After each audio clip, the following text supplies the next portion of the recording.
E aí, meus amigos, tudo bem? Estamos aí para mais uma videomensagem. Hoje eu queria lhe fazer uma pergunta. Nós estamos aí no ano de 2017 e nós temos duas opções na vida, no que diz respeito a Deus, no que diz respeito a Cristo, que é ver o mundo através dos olhos das obras, e esse óculos que eu estou com ele na mão, ele vai representar esse ver o mundo através das obras, esse óculos amarelo, na cor amarela, ou ver a vida através da graça. Se eu colocar esse óculos na cor amarela, muito provavelmente, e é o que acontece, que ele é um equipamento de proteção individual e ele tem um potencial de proteger contra alguns tipos de radiações. Mas se eu colocar esse óculos, eu vou começar a enxergar as coisas na tonalidade, na cor que esse óculos me permite enxergar. Se eu colocar o óculos transparente, eu vou enxergar as coisas como elas são.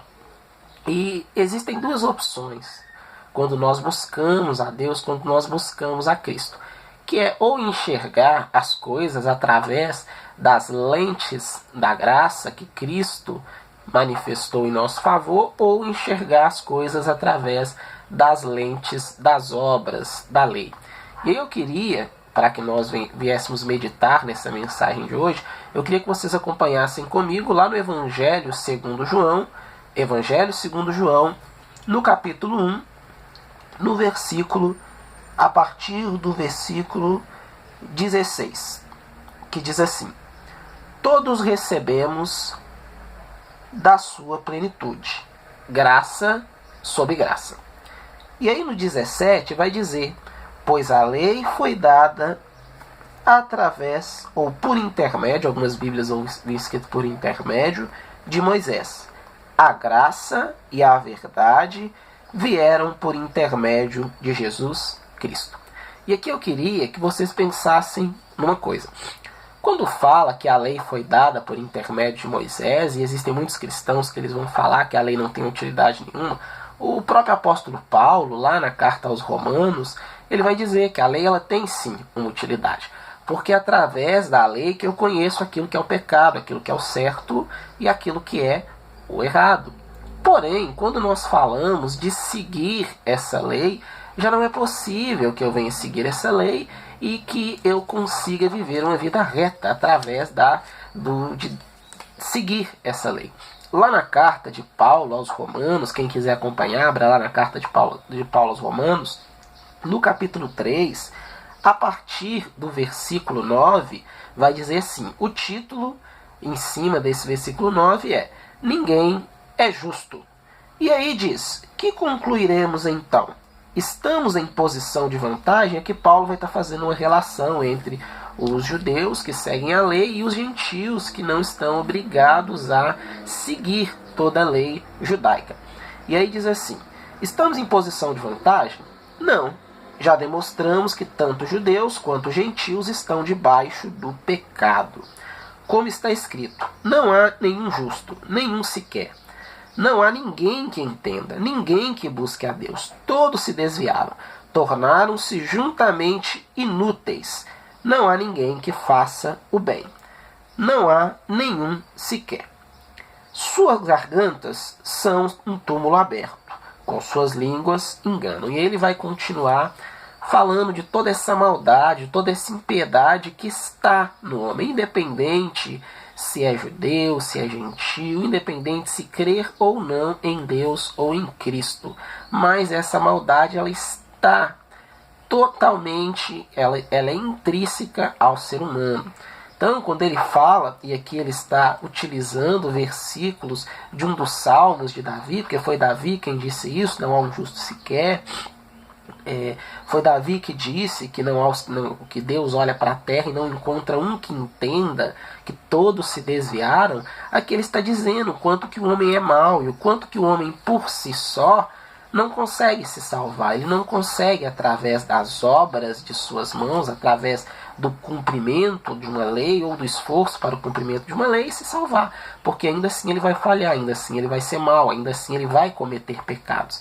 A bondade, ela só pode ser manifesta no ser humano através de Deus. Mesmo aqueles que não creem em Deus e que manifestam a bondade, é um dom de Deus essa bondade. Então Deus, por algum motivo, resolveu se manifestar em bondade através daquela pessoa, mesmo ela não crendo em Deus.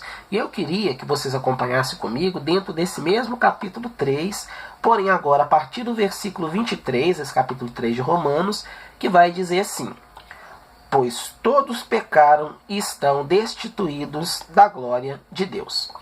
Veja bem, nesse versículo 23, quando fala que todos pecaram, significa que não há salvação através de obras que estão sendo realizadas, porque vivemos, pecamos e esses pecados nos destituíram da glória de Deus. E no 24 ele vai dizer assim: sendo justificados gratuitamente por sua graça, por meio da redenção que há em Cristo Jesus. E aqui eu queria destacar uma coisa que é importante.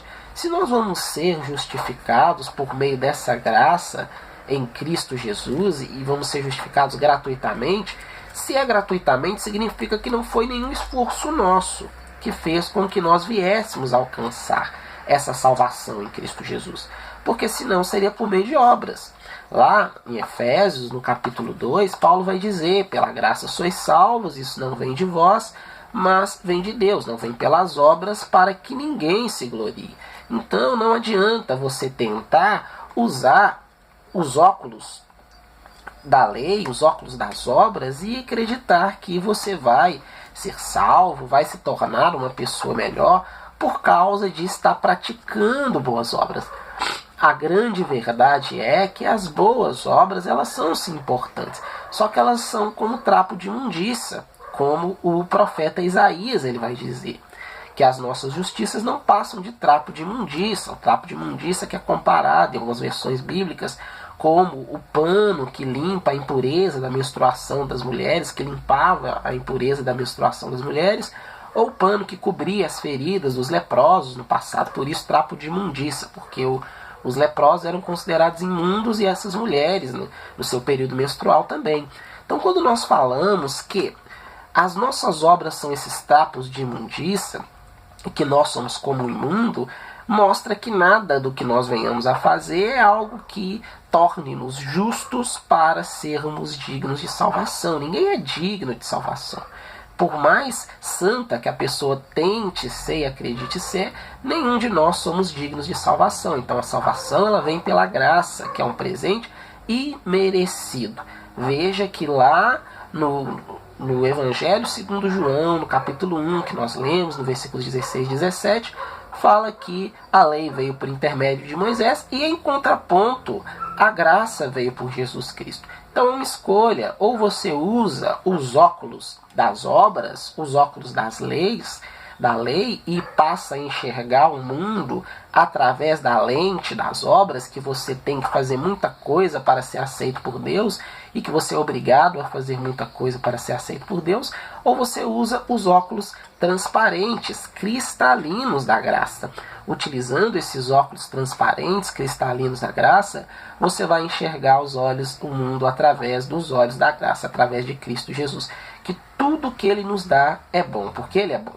Davi, em seus salmos, vai dizer 26 vezes que a bondade de Deus ela dura para sempre. Essa benignidade de Deus ela dura para sempre. Então nós precisamos pensar nisso. Eu quero viver através da força dos meus braços, fazendo um monte de coisa para tentar ser aceito por Deus, ou eu vou crer que eu fui aceito por Deus e por isso eu vou buscar agradá-lo e eu vou buscar amar o meu próximo. E para finalizar, eu queria que vocês acompanhassem comigo lá no capítulo 10 da carta aos Hebreus, a partir do versículo 1. Depois eu vou pular para finalizar. O título vai dizer assim: o sacrifício de Cristo é definitivo. E aí no versículo 1 diz: a lei traz apenas uma sombra dos sacrifícios que hão de vir, e não a sua realidade. Por isso, ela nunca consegue, mediante os mesmos sacrifícios repetidos, ano após ano, aperfeiçoar os que se aproximam para adorar. Se pudesse fazê-lo, não deixaria de ser oferecido, e aqui é um raciocínio lógico.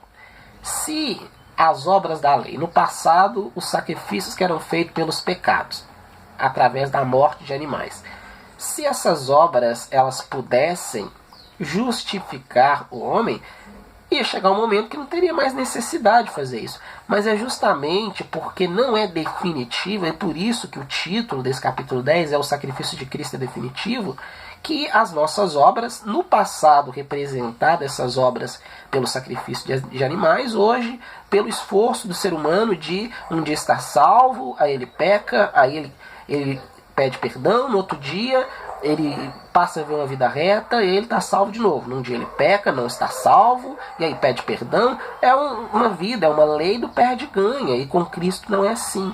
Cristo sabe das nossas fraquezas, mas Ele nos ama e Ele coloca em nosso coração um desejo de agradar a Ele. Se você continuar lendo, eu vou ler só um pedaço, lá no versículo 5 desse capítulo 10, vai ser citado um pouco do que Davi disse, que chega um momento, um dos salmos de Davi, que ele vai dizer: sacrifício e ofertas não quisestes, mas um corpo me preparaste, de holocaustos e ofertas pelo pecado não te agradaste. Então eu disse: aqui estou, no livro está escrito a meu respeito, vim para fazer a tua vontade, ó Deus. Aqui Davi estava se referindo a uma profecia que Jesus viria, e que um sacrifício só ele seria feito pelos pecados de todos aqueles que crescem, todos aqueles que recebessem a revelação da fé. E aí, para finalizar, está escrito assim, lá no versículo 16 desse capítulo 10. Pelo cumprimento dessa vontade, fomos santificados por meio do sacrifício do corpo de Jesus Cristo, oferecido uma vez por todas. Então Jesus foi esse cordeiro substituto desse sacrifício definitivo. Então não é que você não vá se esforçar para viver uma vida que agrade a Deus, porque isso é bom para você, você vai se desenvolver na sua caminhada cristã, mas não é o esforço que você faz que vai te levar a alcançar uma salvação, mas é a graça, o amor e a misericórdia de Cristo que te alcançou. Por isso que você vai alcançar a salvação, e não pelas obras de suas mãos, como nós vimos.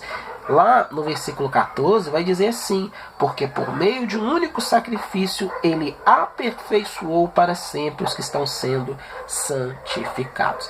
E é sobre essa palavra que eu gostaria de deixar essa reflexão para vocês. Por meio desse único sacrifício na cruz, Jesus nos aperfeiçoou para sempre. E nós estamos sendo santificados. Nós não somos santos. Nós nem sempre fazemos aquilo que deveríamos fazer, mas estamos nesse processo de santificação. Então que você escolha olhar o mundo através, nesse ano de 2017, pelos olhos da graça, pelos óculos da graça cristalinos, e não sobre a visão da lei. Que a paz, o amor e a graça de Cristo estejam com todos.